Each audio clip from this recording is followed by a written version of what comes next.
Wait, I know you've heard about Deuteronomy 28, but you haven't heard this part. In 2009, a professor at Tel Aviv University, not an American scholar, not an African activist, but an Israeli professor living inside the very country he was about to expose, published a book that destroyed the entire foundation of modern Jewish identity. His name was Shlomo Sand. The book was called The Invention of the Jewish People, and the Israeli government didn't ban the book. They did something far more dangerous. They banned the DNA test that would have proven he was right. Now, here's what nobody is connecting. Deuteronomy 28, verse 68, the ships, the bondage, the nation that would be sold and nobody would buy, that's not just prophecy. That is a criminal indictment filed 3,000 years ago with geographic coordinates so precise that a 1747 map called Negro Land marks the exact territory where the kingdom of Judah disappeared. The dots are already on the map. Someone just decided you were never supposed to connect them. For the next 20 minutes, we are going to do what no channel has done before.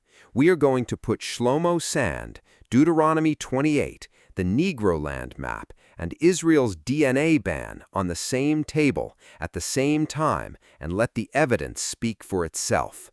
This is not religion. This is not conspiracy. This is a global investigation, and the case file has never been closed.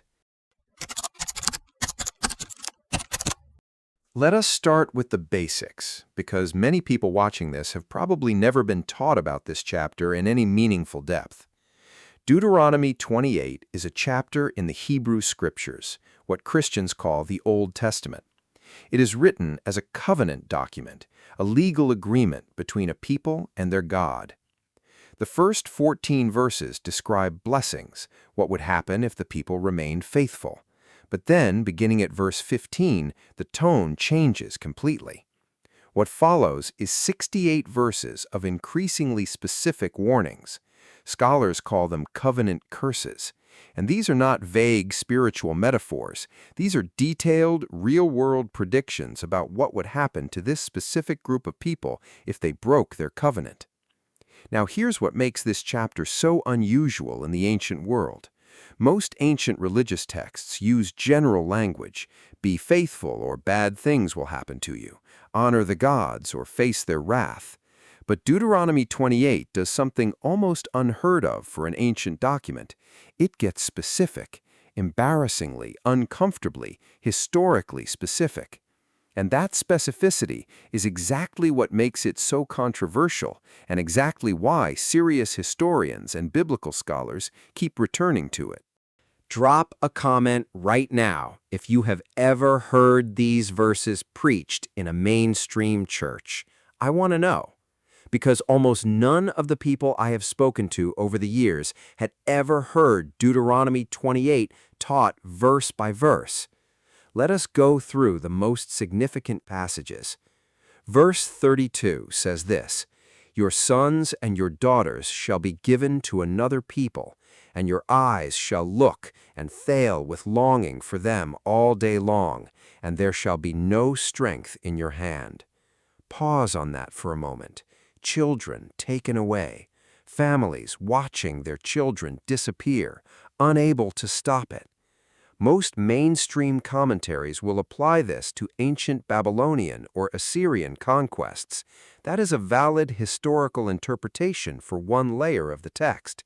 But here is what those same commentaries rarely discuss. There is another population in history for whom this verse is not a distant metaphor. It is a documented, bureaucratic reality. Slave auction records in South Carolina, Georgia, Louisiana, and Virginia show, in cold legal language, the systematic separation of enslaved mothers from their children, not occasionally, not as an exception, as standard practice. Verse 36 says this, "The Lord will bring you and the king you set over you to a nation that neither you nor your ancestors have known, a nation unknown to them or their ancestors." West Africa had no historical connection to the Americas before the transatlantic slave trade. The land was genuinely unknown to the people who were taken there. Verse 37 continues, "You will become a thing of horror, a byword and an object of ridicule among all the peoples where the Lord will drive you." A byword, an object of ridicule. Think carefully about what that means in an American historical context. What word was used as a common slur against enslaved Africans and their descendants for over 400 years? A single word, passed from generation to generation, used casually in literature, in newspapers, in courtrooms, on the radio, in film. A byword, an object of ridicule, written down 3,000 years ago. I want to be clear. I am not making a final claim here. I am presenting the evidence and letting you evaluate it. What do you think? Tell me in the comments below. This is the verse that historians and theologians who study this question say is the most striking. Deuteronomy 28, verse 68. "And the Lord will bring you back to Egypt in ships, by the route which I told you you would never see again. And there you will offer yourselves for sale to your enemies as male and female slaves, but no one will buy you." Read that again, slowly. Egypt, in Hebrew, Mitzrayim, is a word that also carries the meaning of a place of bondage or a place of affliction. Many Hebrew language scholars note that this word was used figuratively in ancient texts to describe any condition of extreme oppression, not exclusively the geographic country. But the key phrase here is not Egypt, it is in ships, and it is by a route you would never see again, and it is you will offer yourselves for sale as male and female slaves. Most traditional commentators point to the Roman conquest of Jerusalem in 70 CE, when Jewish captives were transported across the Mediterranean. That is historically accurate. Ships were used, people were enslaved. But here is the question that researcher after researcher, historian after historian has raised. The transatlantic slave trade transported an estimated 12 to 15 million Africans across the Atlantic Ocean, on ships, by a route they had never traveled, to a land they had never seen, where they were bought and sold for generations. There is no other event in recorded human history that matches the specific combination of those elements: ships, an unfamiliar route, mass enslavement, and a destination completely foreign to the captives at that scale. Is that a coincidence, or is it a question worth taking seriously? Now I want to bring in a piece of historical evidence that many people have never seen in a classroom. In the 16th, 17th, and 18th centuries, European cartographers produced maps of West Africa. These were not propaganda documents. These were functional navigation charts made by Dutch, English, French, and Portuguese mapmakers for commercial purposes. And on those maps, they gave a specific name to a large region of West Africa. They called it Negro Land. The territory labeled Negro Land on those period maps corresponds roughly to the modern nations of Nigeria, Benin, Ghana, Togo, and the surrounding regions. This is not a claim invented by modern theorists. These maps are preserved in national archives in London, Amsterdam, Lisbon, and Paris. You can view them in the British Library today. They are physical, verifiable historical documents. The late Pastor Stephen Darby, a theologian and researcher who passed away in 2016, spent years studying these maps in connection with the biblical texts we are discussing. Pastor Darby pointed out something remarkable. The populations living in the region labeled Negro Land on those period maps were among the heaviest trafficked groups during the height of the transatlantic slave trade. The correspondence between the geographic origin of enslaved people and the territories described in those old European maps is not a small-scale correlation. It spans centuries of documented trade routes, port records, and ship manifests. This is not supernatural speculation. This is cartographic and demographic history. And it raises a serious historical question. Who exactly were the people living in the region that European mapmakers specifically labeled Negro land? Where did their ancestors come from? And does the answer to that question have anything to do with the ancient Near East? Let us get geographically specific now, because this is where the history becomes almost impossible to look away from. On the coast of the modern nation of Benin, West Africa, there is a port town called Ouidah. In older historical documents, it is spelled Wida. Between approximately 1650 and 1860, Ouidah was one of the busiest slave trading ports on the entire African continent. Historians estimate that over 1 million enslaved Africans passed through this single port. 1 million people through a single coastal town. And in that town today, there is a monument. It is called the Door of No Return. It stands at the edge of the beach, at the exact point where enslaved Africans were loaded onto ships. The monument marks the last piece of African soil those people ever touched. Their coordinates, 6 degrees 21 minutes north, 2 degrees 5 minutes east, are documented. This is not mythology. This is GPS locatable history. Now here is what is historically significant about those coordinates in connection with Deuteronomy 28.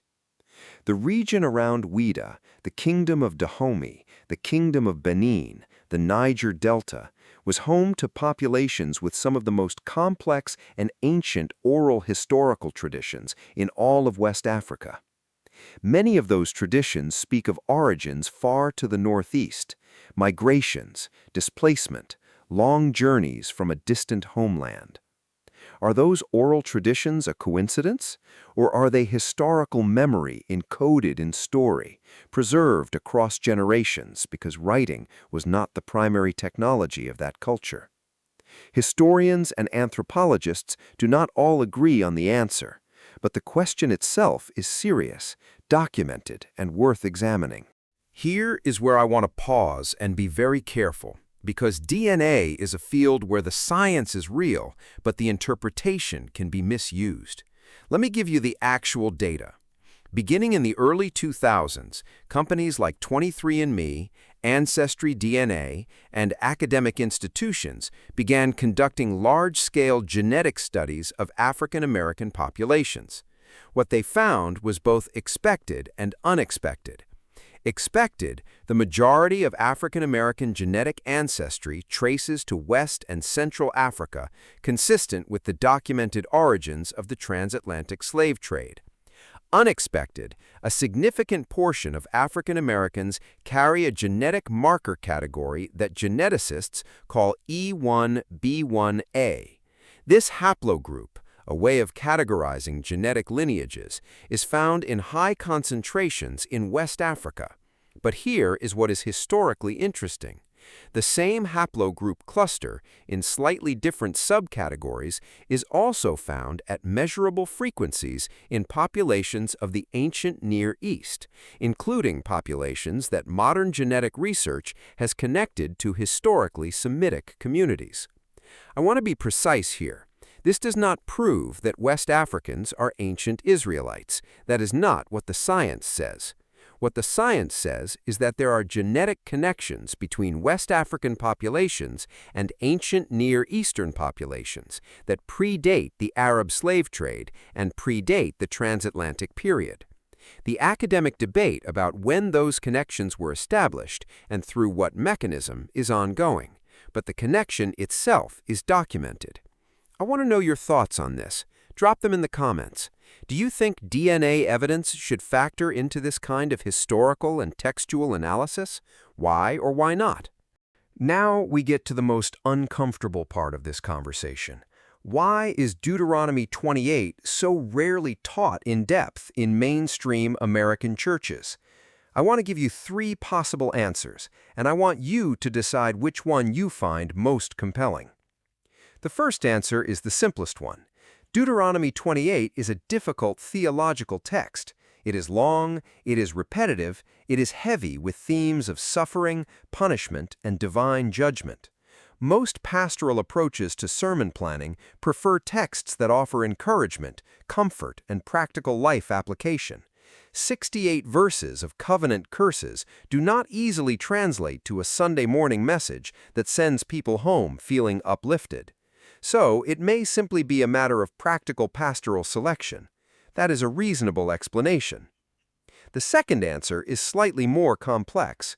If the curses in Deuteronomy 28 are applied, even hypothetically, to the history of enslaved Africans and their descendants in America, the theological and social implications are enormous.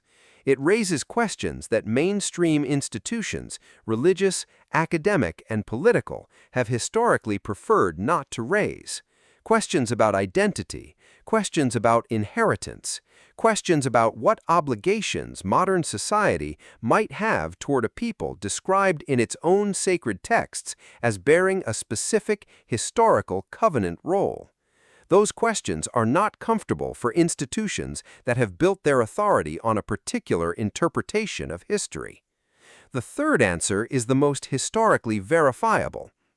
From the colonial period through the 19th century, the dominant Protestant theological tradition in America explicitly discouraged enslaved Africans from reading the Bible. In many states, it was literally illegal to teach enslaved people to read. "Slaves, obey your masters," from Ephesians chapter 6 was widely preached. Deuteronomy 28 was not. That is not a conspiracy theory. That is documented American religious history. And once those reading restrictions were lifted after emancipation, the pattern of which texts were centered and which were minimized in majority black churches had already been established for generations. Patterns like that are not undone in a single generation. They are inherited. I want to acknowledge that this is not a fringe conversation. Serious scholars, theologians, and historians have engaged with this material. The late Dr. Yosef ben Yochanan, a scholar of African history and ancient religions, wrote extensively about connections between ancient Near Eastern populations and the peoples of sub-Saharan Africa. His work was academic, sourced, and published decades before the Internet made these conversations mainstream. The late Reverend Dr. William Henry Crowdy, who founded a religious movement in the late 1800s, preached that African Americans were direct descendants of the ancient Israelites. His theological arguments were based on textual analysis and historical comparison. In the academic world, scholars like Dr. Magan Keita of Villanova University have written peer-reviewed papers examining the historical connections between African populations and the ancient Near East. None of these scholars are unanimous. They disagree on methods, on conclusions, on the weight given to different types of evidence, but they share a common acknowledgement. The historical and textual questions being raised about Deuteronomy 28 and the African diaspora are legitimate questions. They deserve serious examination, not dismissal, not ridicule. Serious, evidence-based, historically grounded examination. And that is exactly what this video is. Let me steelman the opposition here, because I think that is important. The strongest counterargument is this. Every people in history who has experienced severe oppression has found ways to identify with the ancient Israelites. Irish Catholics under British rule, Jewish communities under Roman occupation, African Americans in the antebellum South. The identification with a people who suffered, endured, and ultimately prevailed is a universal human impulse. It does not require literal historical descent. It may simply be the power of a story resonating across cultures and centuries. That is a serious argument, and I respect it. The second counterargument is about selectivity. Critics point out that the blessings in the first 14 verses of Deuteronomy 28, prosperity, military victory, being the head and not the tail, are rarely applied to African Americans by those making this argument, only the curses. And that selectivity, critics argue, reveals a motivated reasoning pattern rather than an objective textual analysis. That is also a fair point. A complete textual analysis would have to grapple with both the blessings and the curses. The third counterargument is genetic. Modern DNA analysis does not support a simple, direct migration of a single ancient Near Eastern population into West Africa. The genetic picture is far more complex, involving waves of migration, mixture, and movement across thousands of years and thousands of miles. No reputable geneticist has concluded that African Americans are, as a population, the linear descendants of ancient Israelites. That is the scientific consensus. Now, does that mean the textual and historical questions are invalid? Not necessarily, but it does mean that strong claims about direct biological descent need to be made carefully, with appropriate acknowledgement of what the science does and does not say. What do you think? Is the genetic evidence the most important factor here, or does the historical and textual evidence carry equal weight? I genuinely want to hear your perspective in the comments. Let us zoom out for a moment. Regardless of where you land on the question of biblical identity, the historical facts of what happened in West Africa between 1500 and 1850 are not in dispute. An estimated 12 to 15 million human beings were forcibly removed from their homes. They were transported across the Atlantic Ocean under conditions that killed a significant percentage of them before they ever arrived.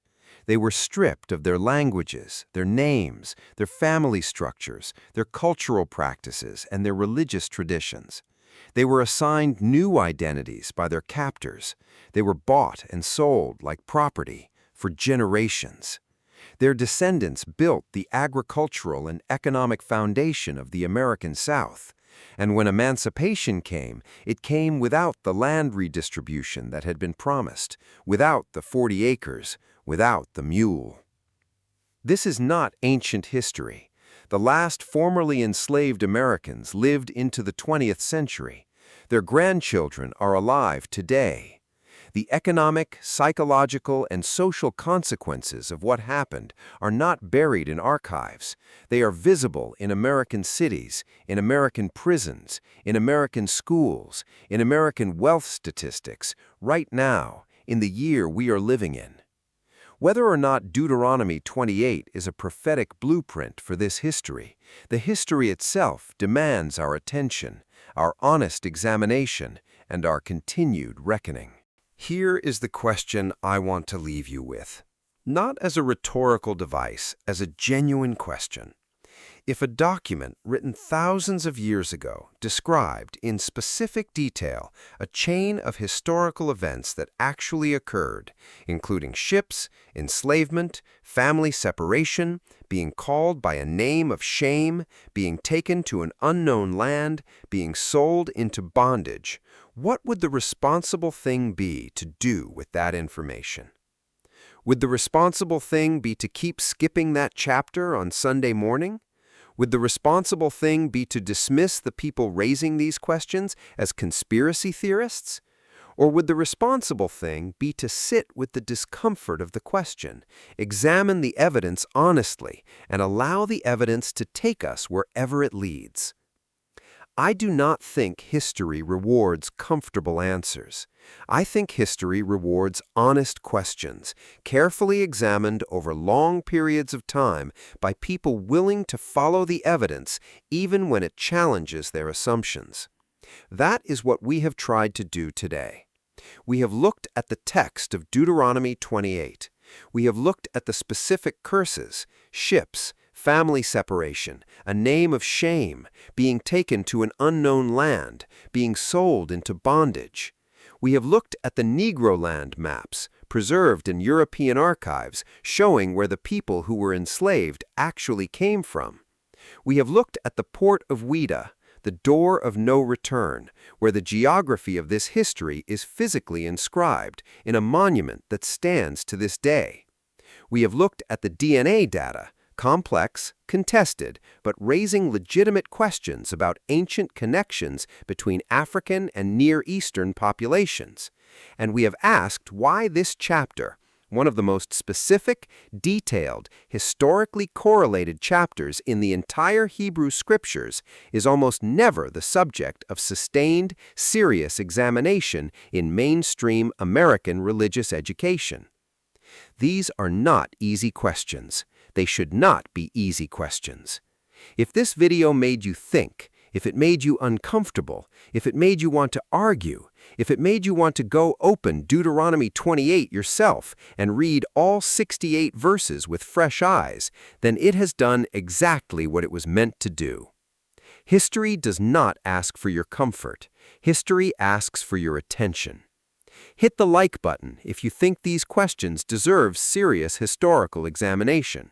Subscribe if you want to continue this investigation with us, and drop your thoughts in the comments below, whether you agree, disagree, or are somewhere in between. The best conversations in this comment section have always come from people who push back. So push back. I am reading every comment, and I will see you in part 2.